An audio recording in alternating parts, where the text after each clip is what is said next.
తన ఆధీనం కోల్పోయిందంటారా డాక్టర్? అలా కాదు కానీ ఈవిడ మన మాటలు వినగలదు, మనం చేస్తుంది చూడగలదు, కానీ మాట్లాడలేదు. సైగలతో సమాధానం చెప్పగలదు.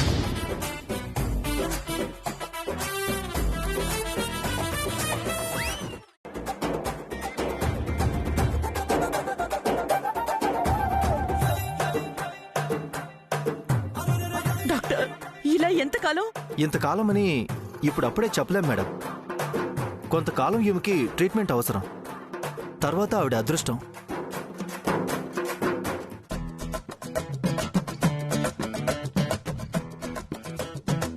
అంటే డాక్టర్, ఈవిడ్ని కేరళ తీసుకెళ్తే ఏమైనా ఫలితం ఉంటుందంటారా? మేము ఎక్స్రే అన్నీ చెక్ చేశాం. మెట్ల మీద నుండి కింద పడ్డం వల్ల దెబ్బలు బలంగా తగిలాయి. కొన్ని రోజులు వీల్ చైర్లో ఉంచి మేము ఇచ్చిన మెడిసిన్ వాడితే రోజు ఫిజియోథెరపీ చేస్తే సరిపోతుంది. పెద్దావిడ కాబట్టి ఈవిడ పక్కనే ఎప్పుడూ ఒకరుండటం మంచిది.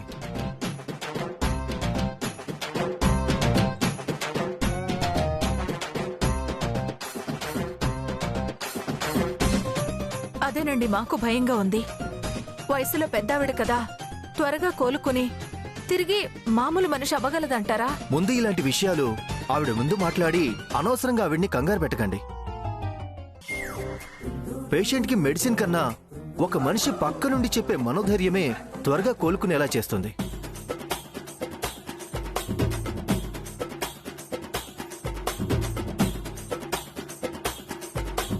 అందుకని ఈవిడ ముందు ఏడ్చి ఆమెను కంగారు పెట్టకండి.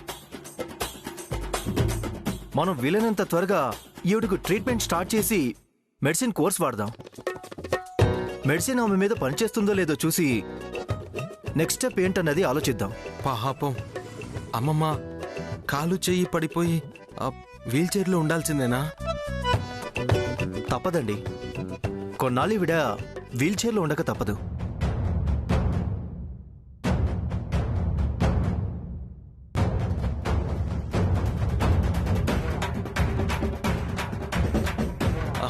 Thank God.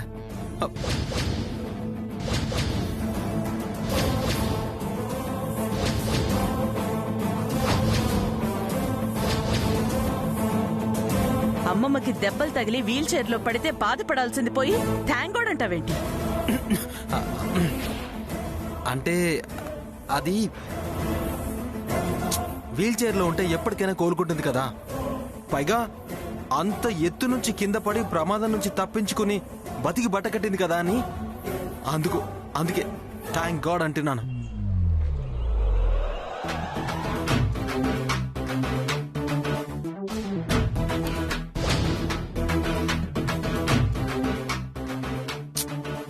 కానీ అమ్మమ్మకి ఇలా జరుగుతుందని నేను కళ్ళు కూడా అనుకోలేదు. పాపం ఈ వయసులో ఎన్ని కష్టాలు పెట్టాడు దేవుడు. నానమ్మా, నీకు ఇలాంటి పరిస్థితి వస్తుందని కళ్ళు కూడా అనుకోలేదు. రేపటి నుండి నువ్వు వీల్ చైర్ లో కూర్చుంటే నన్నెవరు పట్టించుకుంటారు నానమ్మా? నీకు అసలు బుద్ధుందా?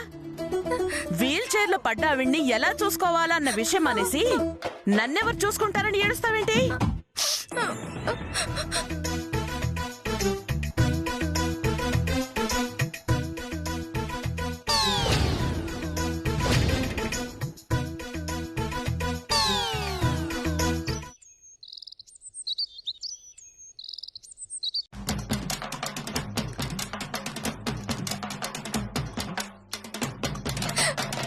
ఎంత కష్టం వచ్చింది నానమ్మ నీకు. నా పిల్లల్ని ఉయ్యాలో ఎక్కించి ఆడిస్తానన్నావు, అలాంటిది ఇప్పుడు వీల్ చైర్ లో కూర్చునే పరిస్థితి వచ్చింది నీకు. నేను ఇలా చూస్తుంటే నా గుండె తరుక్కుపోతుంది నానమ్మ. ఆపవే నీ గోల. అయ్యిందేదో అయ్యింది, వదిలే.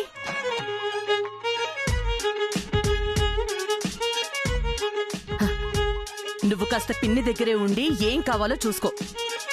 అసలే పిన్ని కాకలెక్కువ, ఎప్పుడూ ఏదో తింటూ ఉంటుంది. ఇప్పుడు అది కావాలి ఇది కావాలి అని అడగడానికి మాటలు కూడా రావడం లేదు.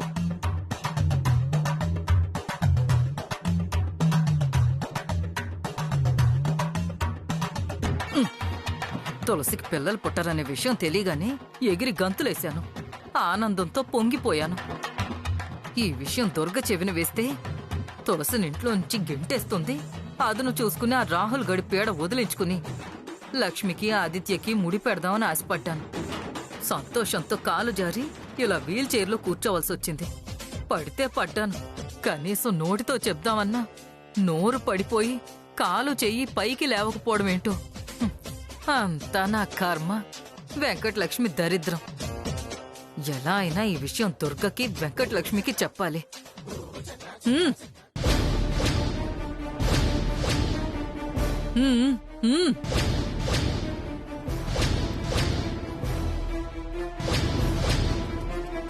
ఏంటి పిన్ని?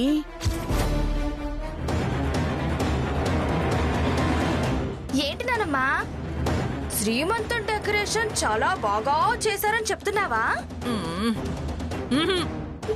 ఎంత బాగా చేస్తే ఏం లాభం? నీ ఆశీర్వాదం తీసుకుందామనేసరికి ఇలా జరిగింది. ఇలాంటి పరిస్థితుల్లో ఉన్నా కూడా నువ్వు నా గురించి ఆలోచిస్తున్నావంటే నీకు నేనంటే ఎంత పిచ్చి ప్రేమ నానమ్మా. ఇదో తెంగరదే. మామూలుగా ఉన్నప్పుడు నోటితో చెప్తేనే సరిగా అర్థం కాదు దీనికి. ఇప్పుడేం అర్థం చేసుకుంటుంది?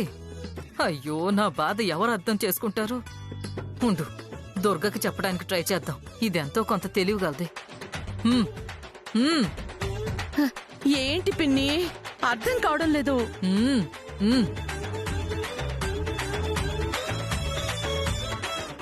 ఏంటి నానమ్మా, నేను శ్రీమంతం నగ్గులన్నీ తీసేశానని బాధపడుతున్నావా? కాదా? ఈ చీర బాగుంది, నా చీర బాలేదు అంటావా? నిన్ను అసలు నువ్వాగు. పిన్ని సైగలతో ఏదో చెప్పాలని ప్రయత్నిస్తుంది. అదేంటో నేను తెలుసుకుంటాను. నువ్వు కాసేపు నోరు మూసుకో. ఏంటి పిన్ని?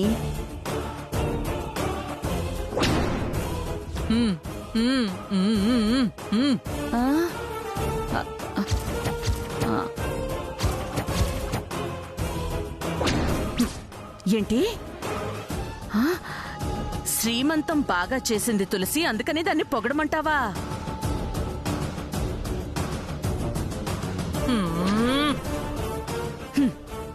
అసలు నీకు బుద్ధుందా? అదంటేనే నాకు పడదు, అలాంటిది నేను దాన్ని పొగడాలా? అయినా సీమంతం ఎవరికి ఇష్టం లేదని తెలిసే అది కావాలని చేయించింది. పైనుంచి కింద పడి చేతికి, కాలికి, తలకి బాగా దెబ్బ తగిలింది. అందుకే పిచ్చి పిచ్చి సైకిలన్నీ చేస్తోంది. చచ్చా.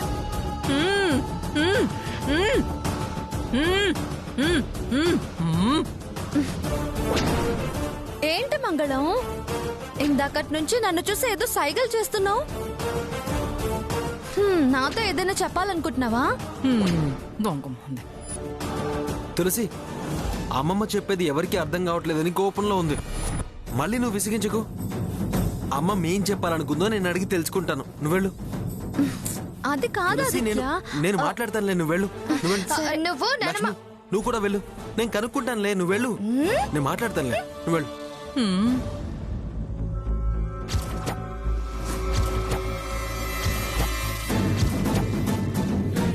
ఏంటమ్మమ్మా, నా మీద కోపంగా ఉందా? ఇదంతా నా వల్లే జరిగిందని? నేను నీ వెనక పరిగెత్తకుండా ఉంటే నువ్వు మెల్లగా కిందకి దిగేదానివి. నా వల్లే నీకు ఈ పరిస్థితి వచ్చిందని నాకు బాధగానే ఉంది. కానీ ఏం చేయను? నువ్వు వెళ్ళి తులసికి పిల్లలు పుట్టరనే విషయం ఎక్కడ చెప్పేస్తావో అని భయం వేసింది. నువ్వు ఆ విషయం అమ్మకి చెప్తే అమ్మకి తులసి మీద కోపం వస్తుంది. అలా అని తులసికి తెలిసినా ఫీల్ అవుతుంది. తనకింకెప్పటికీ పిల్లలు పుట్టరు అని తెలియగానే బాధతో కుమిలిపోతుంది. అందుకే ఈ విషయం ఎవరికీ తెలియనివ్వకుండా నా మనసులో దాచుకున్నాను. కొన్నాళ్ళు ఎవరికీ ఈ నిజం తెలియకుండా ఉండడమే మనందరికీ మంచిది. ఈ ఇంట్లో ఎవరికి తెలిసినా తర్వాత ఈ కుటుంబం మొత్తం అంతా ముక్కలు ముక్కలుగా విడిపోతుంది. మనుషుల మధ్య దూరం పెరిగిపోతుంది. నెమ్మదిగా అందరికీ ఈ విషయం అర్థమయ్యేలా తెలిసేంత వరకు నువ్వు మాట్లాడకుండా ఉండడమే మా అందరికీ మంచిది. మ్మ్. మ్మ్. అంతవరకు నేను నిన్ను జాగ్రత్తగా చూసుకుంటాను. నీకే భయం లేదమ్మమ్మా. మ్మ్. మ్మ్. మ్మ్. నువ్వు నిశ్చింతగా ఇలాగే కుర్చీలో ప్రశాంతంగా రిలాక్స్ అవ్వు.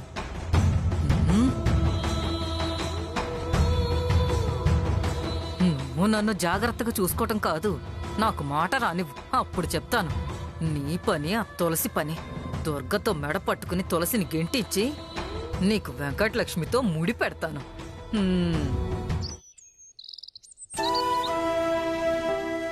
దుర్గమ్మ, అమ్మా దుర్గమ్మ, దుర్గమ్మ, అమ్మా దుర్గమ్మ. ఎవరు? హ, అన్నయ్య, ఎంతకాలం అయిందన్నయ్య నిన్ను చూసి. రా, కూర్చో.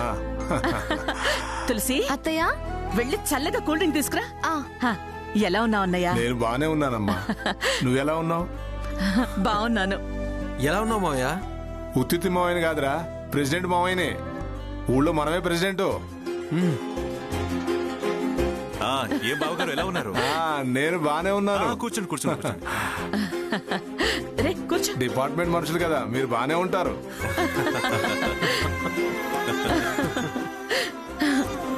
అన్నయ్య ఇంటికి వస్తే చాలు, ఎలాంటి ఇల్లైనా నవ్వులతో నిండిపోతుంది. ఆదిత్య చిన్నగా ఉన్నప్పుడు వచ్చావు మా ఇంటికి, ఇదిగో మళ్ళీ ఇప్పుడొచ్చావు. ఇంతకాలం ఈ చెల్లెలు గుర్తు రాలేదా నీకు? ఎందుకు గుర్తుకు రావమ్మా? రోజుకు 1-2 సార్లు మిమ్మల్ని తలుచుకుంటే గానీ నిద్ర పట్టదు. కానీ ఏం చేస్తాం, ఎప్పుడు పొలం పనులు ఉంటానే ఉంటాయి కదా. పైగా ఇప్పుడు ఊళ్ళో అందరూ కలిసి నన్ను ప్రెసిడెంట్ చేశారు.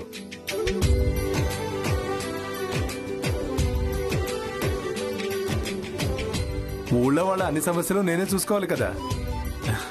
సమస్యలు చూడటమైనా పరిష్కారం ఏమైనా చేస్తున్నారా? ఎంతైనా బావగారు భలే పనిచేశారు. బావగారికి ఎటకారం ఏమాత్రం తగ్గలేదు.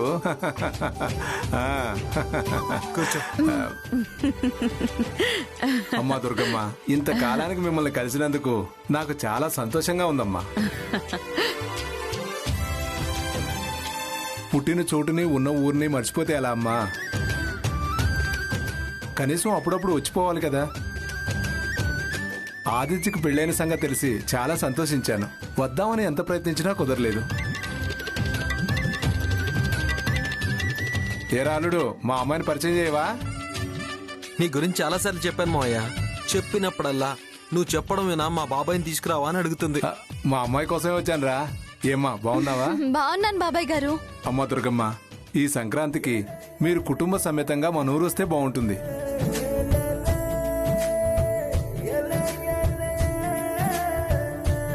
ఈ పండగకి మీరందరూ అక్కడుండి సంతోషంగా గడపాలి.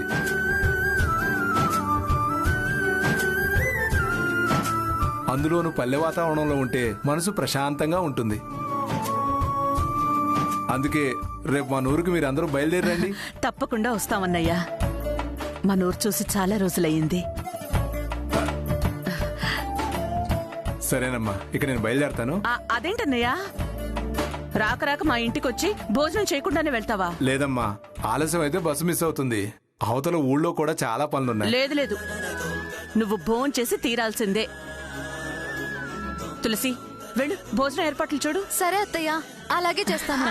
బాబాయ్, నేను నీకోసం వండుతానే. ఎందుకు రిస్క్? నువ్వు వెళ్ళు. చెప్పన్నయ్యా, ఇంకేంటి విశేషాలు? ఏముంటాయమ్మా?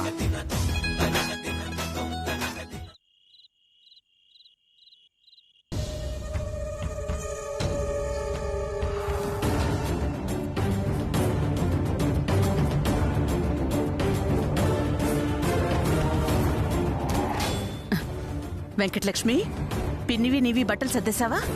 సర్దేశాను అత్తయ్య. అందరం కలిసి ఊరికెళ్తుంటే సంతోషంగా ఉండాల్సింది పోయి మొహం ఎందుకే అలా పెట్టుకున్నావు?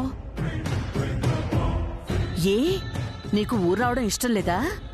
ఇష్టమే అత్తయ్య. మరెందుకే అలా ఉన్నావు? అంటే మనతో పాటు ఊరికి ఆ తులసి కూడా వస్తుందా అత్తయ్య? వస్తుంది. మధ్యలో అదెందుకు అత్తయ్య? అది గాని వచ్చిందనుకో, అక్కడ అందరి ముందు లెవెల్ చూపించాలని చూస్తుంది. అది రావడం అవసరమా? దాన్ని రావద్దని చెప్పండి అత్తయ్య. అదేంటే అన్నయ్య కొడుకు కోడల్ని కూడా కంపల్సరీగా తీసుకురమ్మని మరీ మరీ చెప్పాడు కదే. చెప్పాడు కరెక్టే. దాన్ని కోడలని చెప్పుకోవడానికి ఇక్కడే ఇష్టపడు నువ్వు నీ సొంత ఊర్లో నీ కోడలు అని పరిచయం చేస్తావా? పెళ్లికెళ్తూ పిల్లిని చంకలో పెట్టుకుని వెళ్ళినట్టు అది అవసరమా మనకు? దాన్ని ఎలాగో అలాగా ఊరికి రాకుండా ఆపత్తయ్యా. అదక్కడికి వచ్చిందనుకో నిన్ను డామినేట్ చేస్తుంది. ఊళ్ళో అందరూ దుర్గమ్మది ఏమీ లేదు, మొత్తం దుర్గమ్మ కోడలదే అనేలా చేస్తుంది. చక్రం మొత్తం అదే తిప్పుతున్నట్టు బిల్డప్ ఇస్తుంది. నీ సొంతూరులో నువ్వు తక్కువ అవడం అవసరమా అత్తయ్యా? ఇంతమంది ఉన్న ఇక్కడే నీ మీద దాడి చేయాలని చూస్తుంది. దానికి పరిచయం లేని చోట దాని అహంకారము తెలివితేటలు అన్ని చూపించుకోవడానికి ఏమైనా చేస్తుంది. నా మాట వినత్తయ్యా.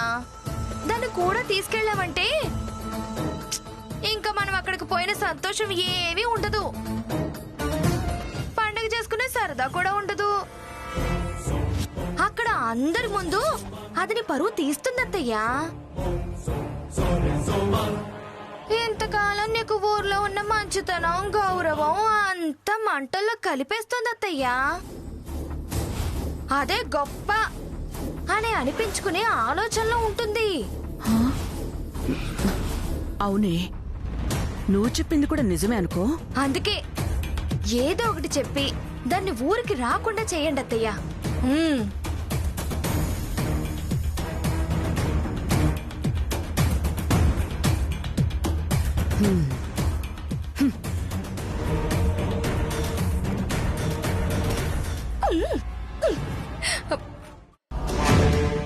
అది ఆదిత్య, ఏంటమ్మా?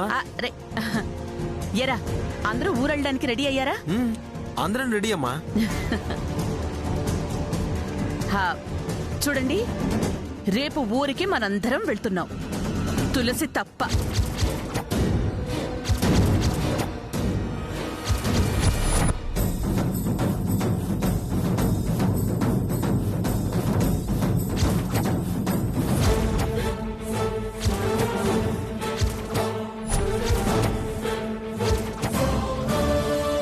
తులసి మనతో రావడం లేదు.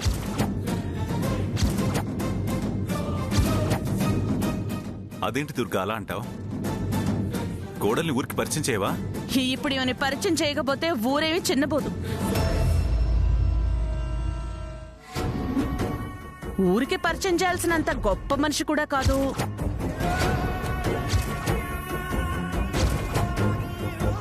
ఈవిడేమైనా ఎమ్మెల్యేనా, ఎంపీనా, లేక రాష్ట్రపతి? ఏమని పరిచయం చేయాలి? అక్కడంతా ఉండేది మన బంధువులు.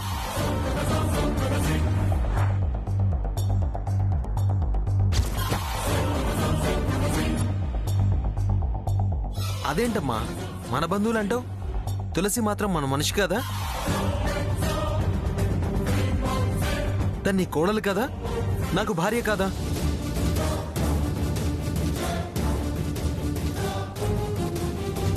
తులసి కూడా మన మనిషే కదమ్మా. అక్కడుంది కూడా మన మనుషులే కదా. నువ్వు దాని మనిషిలా మాట్లాడకురా. అది కీ ఇస్తుంది, నువ్వు అంటావు. అది చెప్తుంది, నువ్వు వింటావు.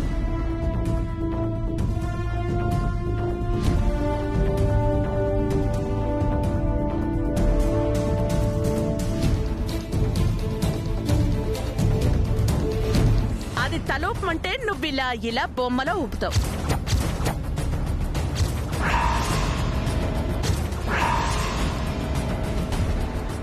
అది నేను పుట్టినూరు. దానికి అదే పుట్టినూరు తెలిస్తే నన్ను తీసుకెళ్ళమను. అప్పుడు నేను పుట్టినూరుకి దాన్ని తీసుకెళ్తాను.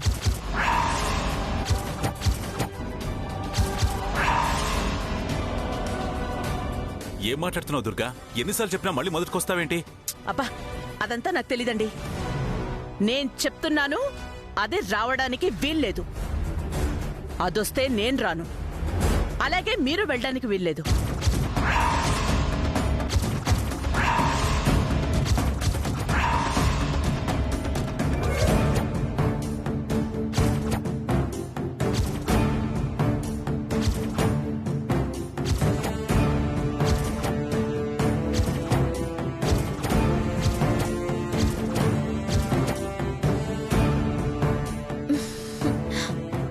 సరే ఆదిత్య, పోన్లే మావయ్య, నేను రావటం అత్తయ్యకి ఇష్టం లేదు.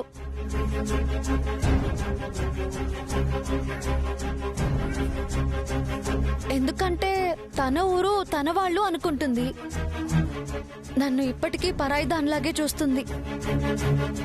మీరంతా నన్ను మీ మనిషి అనుకున్నా తను మాత్రం నన్ను వంట మనిషి అనుకుంటుంది.